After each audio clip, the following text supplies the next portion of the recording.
Was that the cat? Oh, yeah. I even fed him to keep him off of me, but that didn't work either. You gotta keep him in the other room, maybe. I can't win.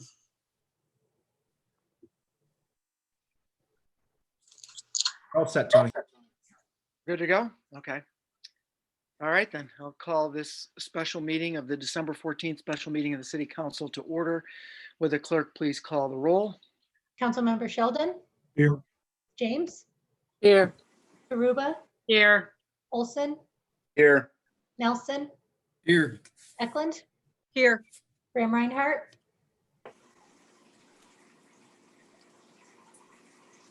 Oh, Can't I hear. can see you. We just can't hear you. He's not muted. I'm not muted. I had headphones on. Oh, there you go. There you go. Yeah, I had headphones on, but that Okay. didn't work. Councilmember Russell Here. and President Doles. Here. At this time, I would ask the clerk to please read the special notice. Please take notice that a special meeting of the Jamestown City Council will be held at 7 p.m. Monday, December 14th, 2020 via Zoom pursuant to section C-19 of the city charter to discuss and take possible action to override the mayor's veto regarding the 2021 general operating budget adopted on November 30th, 2020. Anthony Doles, City Council President. Thank you. At this time, I'd also ask the clerk to read any correspondence pertaining to this issue. Okay. To our City Council, please do not cut the position of Recreation Coordinator. Our parks are a huge asset to this city, and to see this vital position cut is concerning, especially during this time when outdoor activities and sports are the only recreation kids can safely participate in. And that came from Martha Vorse, 31 Locust Street in Jamestown. To the Mayor and City Council of Jamestown, New York, on Tuesday, December 1st, 2020, I read in the Post Journal a disturbing article concerning the approval of a budget amendment to cut the job of Recreation Coordinator currently held by Julia Cecil Hanley from the city budget for 2021. This cut will initially save the city around $53,000 per year in salary and benefits. It will also result in an estimated loss of $25,000 in parks fee revenues to the city. The city will also have to pay more than $11,000 in unemployment, bringing the first year savings to only around $17,000. Without a recreation coordinator, the city will lose a myriad of services and duties that help the Parks Department to operate and serve the public. I have lived my entire life in Jamestown. My friends and I were first involved with the city recreation program around 1946 when the late James Sharp was recreation director. The next director was Russell Dietrich, when he retired, Jack Fulford took over the position. Russell Dietrich had 3 assistant directors. I was one of those directors from 1966 through 1980. The Parks and Recreation has been an integral part of service to city residents from the 1940s through 2020. It is still needed and should not be eliminated. Also, the job can't be split up among other city positions. The recreation coordinator is a civil service tested union position. This means Julia's job duties cannot be reassigned unless it's to another person who has passed the test for the job title and is in her union. There is no employee in city government who meets those requirements. These services have been in place for at least 75 years and should remain in place for the people of Jamestown. Thanks. And Russell Eklund, 24 Cobb Circle, Jamestown, New York. Dear sirs, madams, I know that this is late, but I am hoping that I might still enter comments into the City Council meeting concerning my support in maintaining the position of recreational coordinator in the city of Jamestown. My name is Roxanne Peterson and I live in Westfield. I'm writing to you from a county perspective as someone who frequents the many musical events in Jamestown, which is regionally the center of year-round concert activity. I understand that these are unbelievably difficult financial times for Jamestown. There are many needs and things just seem to be getting worse. But I would like to offer you a different perspective that might make maintaining this position and the programs that depend on this position more feasible. I'm originally from Boston, Massachusetts, and was very active in trying to preserve resources to continue to support the many artists, musicians, and community programs from 2001 through 2009, an especially difficult time in Boston for artists. One of the biggest surprises was looking at the unexpected revenue that the cultural industry brought into the city. The economic advantage at the time that I was actively advocating was that for every dollar invested in the arts culture resulted in an $11 profit to the city. Jamestown is unique because it is so very musically rich. And when I am in Jamestown to enjoy music in a variety of venues, I frequent the local restaurants and hear about local musicians and concerts. I wonder if there has been an analysis done looking at the broader impact of eliminating this job position that would end so many cultural programs and possibilities. This is a useful tool that I'd like to share. She provides a website, www.culturaldata.org. I don't know what the figures are in Jamestown, but I do know that there is great hardship in shrinking public resources. Yes, I am a music lover and would support maintaining this position because of that alone. Yes, I believe that kids and community need public spaces in order for any city to be strong and grow. But I want to take a moment and present the possibility that these programs, including the music, might pay back more to the city than is being realized. Please reconsider from the perspective that I offer before making such a final decision that will have a devastating local and county effect. Thank you for your time. Roxanne Peterson, 68 Elm Street, Westfield, New York, 14787. And then this letter arrived in our office today through the mail. There was no return address label on the envelope and it is not signed. City Council and Mayor of Jamestown, a very wise financial decision to cut the full-time position of Recreation Coordinator from the 2021 budget. Perhaps a very part-time clerk typist position is best suited for this department. A clerk typist could write down names, et cetera, for pavilion rentals or ball field usage, send quote form letters to solicit funds or request participants for city-sponsored events, answer telephone and email inquiries. In parentheses, fees should be collected by treasurer's office. The city doesn't need to offer the short and poorly attended summer playground program, and the lunch program isn't provided by the city anyway. A 6 to 8 hour per week position of clerk typist with an answering machine and email should be sufficient to quote coordinate the recreation of the city and do any typing / paperwork needed by the parks manager and parks director. The parks director could allow or approve any additional work hours that might be required from time to time. If you decide to keep just furlough the position of recreation coordinator, it should be a part-time position at most. Another position is created to continue the quote family intact and keep the incumbent, add enough duties to the position to fill up the voids in the workday and also make it a part-time position. Now is the right time to make this decision. Again, that's not signed and no name or address was provided. Yeah. That's That's it for the comments. that's it. Mhm. Thank you. Mr. President, Yes. since this is really kind of falls under the jurisdiction of finance and a budget type thing, I would like to just share some information about tonight's vote and the history and if we choose to vote and whatnot there before we go into any of the resolutions. Okay. Go ahead. Tonight we are meeting to discuss a possible override of the mayor's veto of 2 line items in the budget that occurred on 12/7/2020.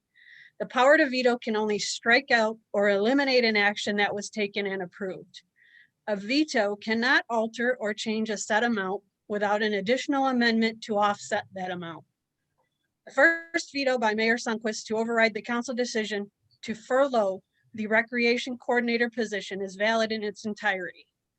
A veto cannot legislate and revise, but only has the power to strike out an exact amount from the budget. If council so chooses to not override his second veto to the fund balance, the 2021 budget will be left with a $436,138.53 hole and an unbalanced budget. Therefore, tonight, the council will choose to act upon none, one, or both vetoes based on the process of a veto. Should council decide to override both vetoes, no additional budget amendments are needed, and the budget that was passed by a 9-0 vote on November 30th, 2020 will remain in effect as long as 2/3 of the council support the override. If council so chooses to act otherwise, there will need to be an additional amendment or amendments required to balance the budget that is required by the city charter. Again, I just want to make known that the decisions of the council regarding the furlough of the recreation coordinator position is not permanent or personal. The mayor's executive budget had little to no funding for any events in 2021, but yet still some revenue projected And that to me alone is very concerning. This action forced council to make this decision to furlough the position until it is safe to have and schedule any city-sponsored events in Jamestown for 2021. If the vetoes are overridden tonight, and at such a time that these events can occur, council and the mayor and administration will have to make some decisions and particular budget amendments regarding how and where the monies will be appropriated and amended to move forward. Thank you. Thank you. At this time, we'll move on to the standing committee, and since they're both the financial resolutions, I'll ask Councilwoman Eklund to read the first resolution. Sure. Give me 1 second here. Trying to pull it up in two places. Okay. Whereas on October 8th, 2020, the mayor presented an executive budget that included an appropriation to the following accounts: A.7020.0100, comma, A.9030.800, comma, A.9010.0800, and A.9050.0800, totaling the amount of $53,973.26 for the position of Recreation Coordinator. Whereas at a regular meeting on November 30th, 2020, the Jamestown City Council adopted resolution number 2020C13, the general operating budget and capital improvement plan for fiscal year 2021, that included an appropriation of $0.00 in this account. And whereas on December 7th, 2020, Mayor Edward A. Sundquist delivered a statement to the city clerk vetoing this line item in the amount of $53,973.26. Now therefore be it resolved that the mayor's line item veto of $53,973.26 is hereby overridden. Thank you. Are there any questions or comments about this resolution? Council President Dulce, can I just, I think that the resolution that went out, the only issue I saw was that the resolution number was incorrect. We may have sent out the first draft of the resolution adopting the budget, so it should be 202011B13. Just want to make sure we have that correct for the record. So I apologize if the wrong one was. Jennifer, then correct me, what is the second resolution? If this one is B, what is? That's just the resolution that we're referencing regarding the adoption of the budget. So it'll be the same, the 2020-11B13 Okay, then for both of the resolutions. do we need to do anything different just to change that to a B from C? No, I had already fixed it. I think that the Okay. first draft may have gone out to you It did. It by did. mistake. So I did receive the correct resolution, so I do have Okay. the later one. I sent a couple to Councilmember Eklund beforehand for her to look over and notice that after the fact. So So we're good then, right? We should be good. Are there any other questions or comments about the resolution before we vote? Now, the clerk, please poll the council on the resolution. Can't hear you. I just had one more. I have a question. I have one question. President Dose, is that okay? Yep. Okay, so we're voting to veto the mayor's, to override the mayor's veto, correct? That is correct. Okay, On the first, there's two. on the overrides. first, The first one, this one would be on the position itself. The second one would be on the reallocation of monies in the fund balance. okay, thank you. Any other questions before the vote? If not, the clerk, please poll the council. Councilmember Sheldon, Nay. James, Yes. Karuba, Aye. Olson, Aye. Nelson, Aye. Eklund, Aye. Graham Reinhardt, She's muted. Aye. thank you. Russell Aye. and President Dulce. Aye. So that was 8-1, so the resolution has passed and the override, the veto is overridden. Moving on to the next resolution, Councilwoman Eklund, if you'd like to read that. Absolutely. Resolution number 2, whereas on October 8th, 2020, the mayor presented an executive budget that included an appropriation of $0.00 in the fund balance appropriation. And whereas at a regular meeting on November 30th, 2020, the Jamestown City Council adopted resolution number 202011B13, the general operating budget and capital improvement plan for fiscal year 2021 that included an appropriation of $436,138.53 in this account. And whereas on December 7th, 2020, Mayor Edward A. Sunquist delivered a statement to the city clerk vetoing this line item in the amount of $436,138.53. Now therefore be it resolved that the mayor's line item veto of the $436,138.53 is hereby overridden. Are there any questions or comments on the resolution? If not, would the clerk please poll the council? Councilmember Sheldon, Aye. James, Aye. Karuba, Aye. Olson, Aye. Nelson, Aye. Eklund, Aye. Graham Reinhardt, Aye. Russell, Aye. and President Dulce. The resolution is passed, so the veto is overridden. Okay. There is no other business that can happen tonight, but before I wanted to give anybody a chance if there's anything, other comments in regards to this situation.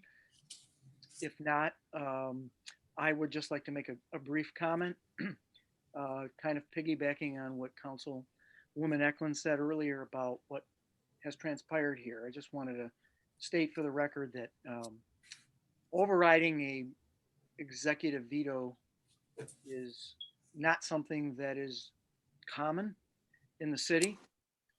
In my tenure on council, this is only the third time that has occurred. It's something that is taken very seriously. It's not something that the council relishes in doing. We certainly understand the mayor's position and can understand where he was coming from with that. But again, I just wanted to reiterate what Councilwoman Eklund said. We are not permanently eliminating this position, okay? There was nothing in this position happened last year in terms of events. As you know, this past year, there were no events. Everything was canceled because of the COVID. There is nothing currently in the budget financially that will allow us to have events at this particular point. We don't know when and if in 2021 we will be able to have any type of events, whether they be band concerts, whether they be use of the pavilions, whether they be use of the band shell itself, whether it be use of the ball fields, having leagues and all the other events that we enjoy here in Jamestown. We are certainly going to bring those back as soon as we possibly can. When that time occurs, if it occurs sometime in the 2021 calendar year, we certainly hope it does. I want to make it very clear that we will need to bring the position back. We will need to fund it at a certain level, depending on when that is, and we will need to find the funding to again bring back the activities that our residents have become used to and enjoy. Their quality of life issues. They're not going away forever.